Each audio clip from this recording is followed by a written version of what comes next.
Emma Doyle is the coach's coach and an online facilitator in helping turn motivation into activation. She unleashes human performance through the E factors, igniting energy through empathy while always enjoying the journey along the way. Her ACE Coach membership site, www.acecoach.com.au, provides the energy and practical tennis coaching strategies that can be adapted across all stages and ages of development. She is a Tennis Australia high-performance coach with a strong background as a touring professional, having represented her native country of Australia over 20 times. She is passionate about helping individuals embrace coaching principles, allowing them to see beyond what they could have ever imagined. Emma, welcome. Thank you, Kevin. I appreciate that, and it is great to be back down south, even if virtually, after, of course, playing my college tennis days at Middle Tennessee State University. Absolutely. Well, I mean, in your 30 years of coaching, you've experienced almost every aspect of player development and tennis management. And you've turned this experience into creating online courses, for example, how to run a girl power camp, and if you want to be a speaker, presentation blueprint. What prompted you to explore online courses? So interestingly, I've been filming tennis activities and certainly filming at many of my presentations over the years, so the last 5 or 6 years, and I never really even probably knew why I was doing it. I was just gathering all the video content and thinking one day I'm going to do something with it. So to be honest, it is through the face of adversity that I had to face this crisis, like many of our fellow teaching pros, and decided that, you know, now is the time. There's no time like the present, and 70% is good enough, and you know, don't let the enemy of good be perfection, and decided that it's time. So that was really the catalyst. And I just thought, you know, here's a great opportunity to actually house all my content everywhere. And I love what you mentioned there earlier about my background, because sometimes I feel a bit like a Whole Foods manager in that I've sort of packed the shelves and worked on the floor, maybe at the checkout, you know, done the whole gamut of tennis. And as a result, I wanted a place to be able to house all of that as well. So to be able to put all my content in the one place is actually very, it feels really quite satisfying. So even though every day is a school day, especially on the technology side, and I'm certainly far from being an expert in this space. However, I'm really excited about the opportunity to impact one to many. Well, and one thing I think that is terrific about your experience is that, you know, there may be some players, as an example, out there who are stronger than you are, but then they don't have the web experience that you have, and they don't have the coaching experience. And so as you start to layer all of these different skill sets, it really narrows down like how many people are left that have all of the things that you have. So I think that is just terrific, and it just makes you unique. So that's fantastic. Thank you. I appreciate that. I know that your journey's been one step at a time by slowly stretching yourself. Could you talk a little bit about you know, your way of looking at stretching yourself and how you've gone about that? Yeah, absolutely. I would, you know, love to share my philosophy on that. I work a lot with, whether it be tennis players or people that I'm mentoring, I always start with their sort of what I call their core strengths. So, you know, try and extrapolate at least 3 core strengths out of them. And we do this with team building workshops as well. And then what we do is we slowly, we say confidence equals time plus experience. So who's just outside of where you are right now, or where you want to go, or who you want to be, and how can you tap into learning from their failures, for example, and add just one, maybe a life skill or one practical strategy that you could add to your own, say, coaching toolkit or playing toolkit to slowly stretch one layer at a time, just like it's kind of like that, the onion principle, or even the Shrek principle for that matter. You know, everybody's has layers. And so I really believe if you just take one thing and work on that is how you grow. And over time, obviously, you know, I've been coaching for 30 years now. So I started when I was really young. So, you know, you can gain obviously experience in all those different areas. But I think it's much safer than throwing yourself in the deep end. You know, the sink or swim mentality works for some people, absolutely. But for most people, it's too scary or it's too much. And it's actually has the opposite effect. So I'm huge in just, right, what's one tool you can add, and by behaviorally modeling somebody who's an expert or somebody's where you want to go or who you want to be like, and just take one. You don't have to be them, of course. Just take one, maybe one piece of advice or one mentorship, and then make that your own. And I think that's really important when we're talking about sort of niche areas, and finding your niche. You know, really obviously does start with your inner sort of core superpowers, and then, okay, what's one area that I'm really passionate about that I could stretch myself in. So that's a little bit of the background behind why I sort of subscribe to that philosophy. Well, if I'm hearing you right, it sounds like one approach is to select someone who maybe has a skill that you would like to have, but maybe they're better at that skill than you are, but they're only somewhat better, right? So it's not like you, for example, look at Roger Federer and you say, yeah, I mean, eventually I would love to be a Roger Federer and play like that, but today I'm going to focus on that player that's in my area who has a better forehand than I do by a little bit, and and just try to look at what they're doing rather than looking at someone who is 15 steps ahead of you. Does that make sense, or is that where you're going? Yeah, it's I would say it's both. So you're 100% on the money. I love that concept as well, because role models are everywhere. It's not just, you know, we don't always just have to look up to the stars. You know, it could be just somebody at your club that you really admire the way they work with 2 to 5 year olds.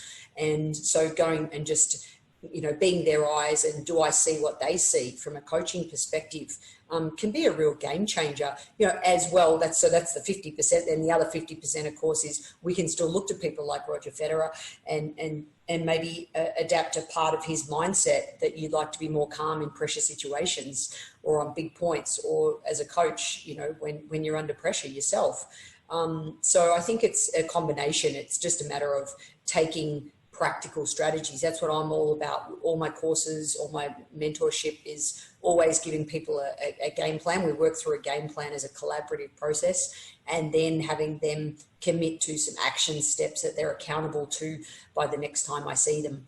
And I think, you know, that can be a really rewarding process. I know certainly I worked with a club last year, JTCC, and we did a whole afternoon where you would pick a card and the coach had to pick it out, and they had to coach without using the basket. They had to coach using only one tennis ball. They had to coach from the other end of the court to work on voice projection. They had to coach and only ask questions. They weren't allowed to give any direct commands. They had to coach with no words. So just a couple of quick examples there to say, you know, that stretching yourself in those small areas by finding people that are really good at those things can really help add to your own toolkit. Does that make sense? It does. That's a great way to frame it. Now, back to your online offerings. I mean, how did you build your online content and over time? Yeah, so I think I'd love to share that, because I think that would be really useful for other coaches who are thinking about potentially going into this area.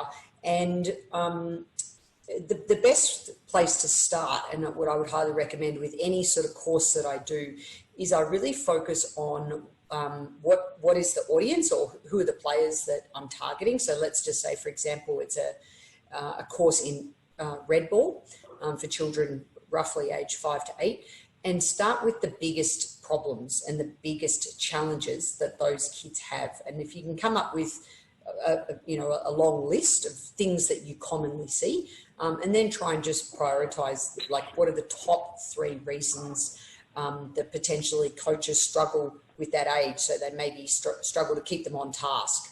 They may struggle when they've got 8 kids on one court. And they may struggle with actually having a pathway for the player development, what to work on when. So that's just a quick example of the problem. So we call that the why. So what we're doing there, if you're going to develop sort of any content, always begin with the why.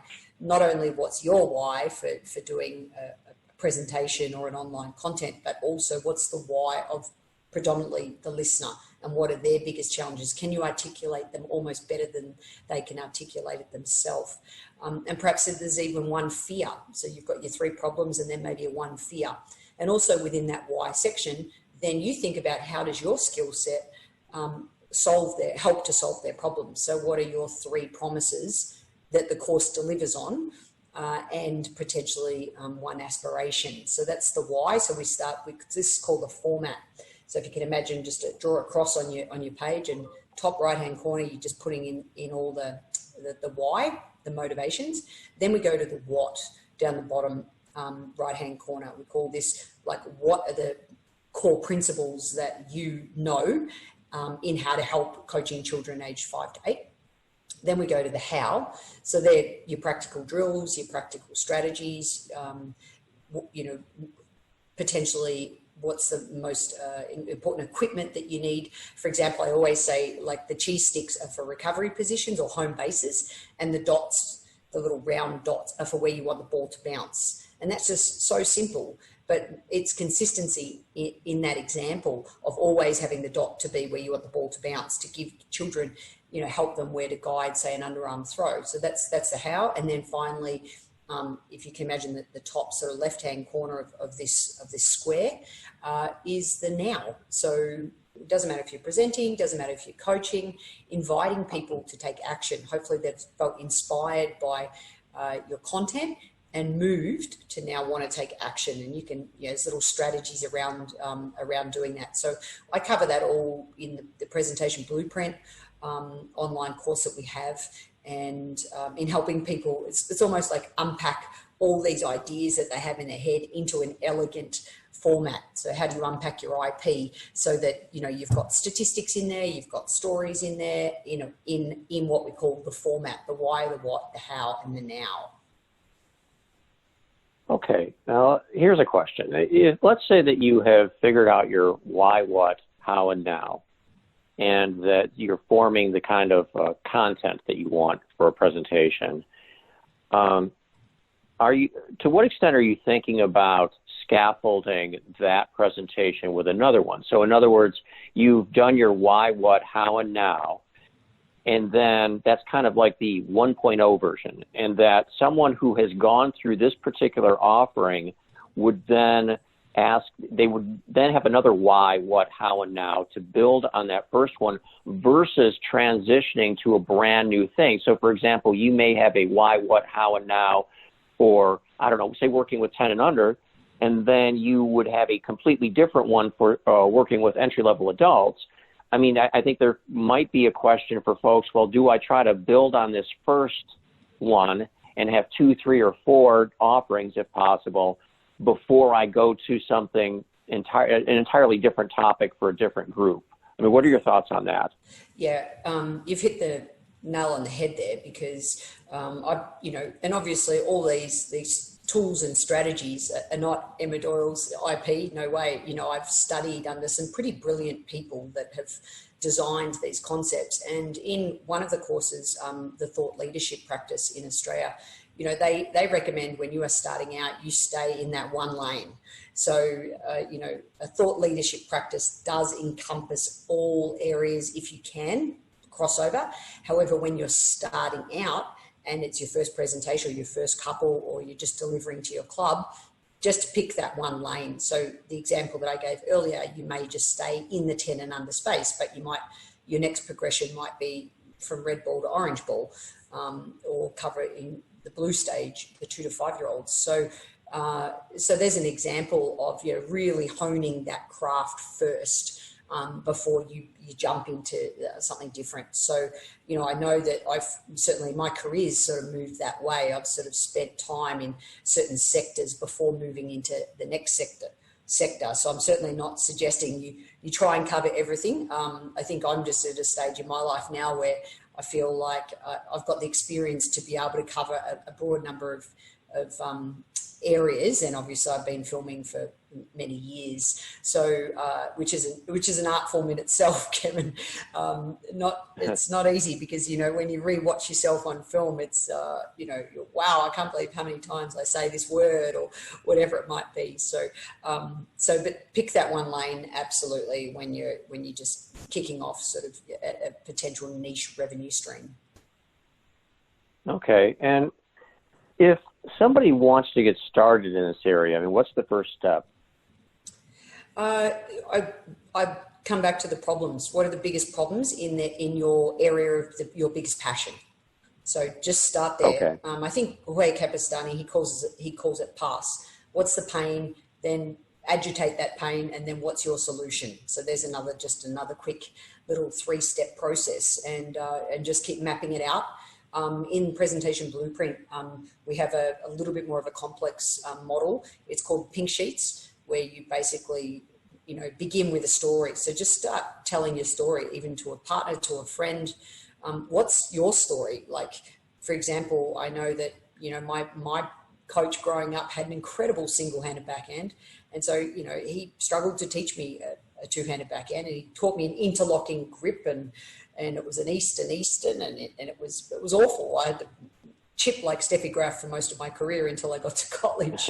So, you know, that's my story on backhand grips, and I'm passionate about helping all coaches better understand the different types of double-handed backhand grips, as well as obviously single-handed. So you'll always have a story. So I also highly encourage people to start with telling your story.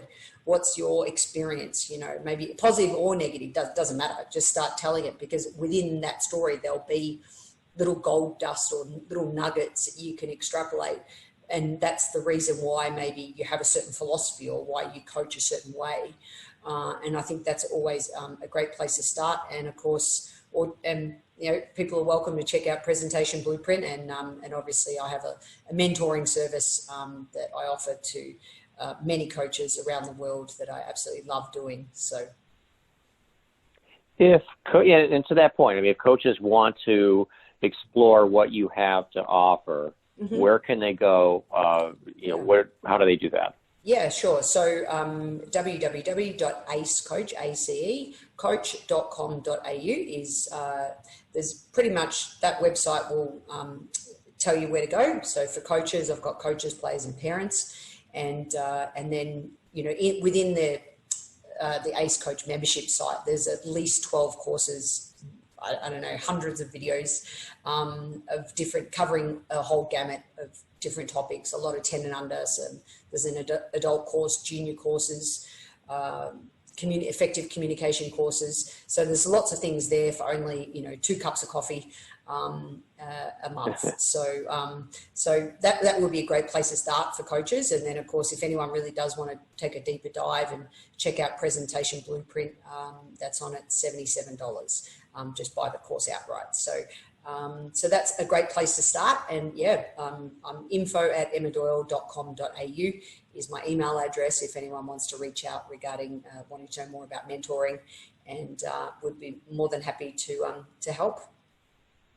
Fantastic. Well, Emma, thank you for joining us today.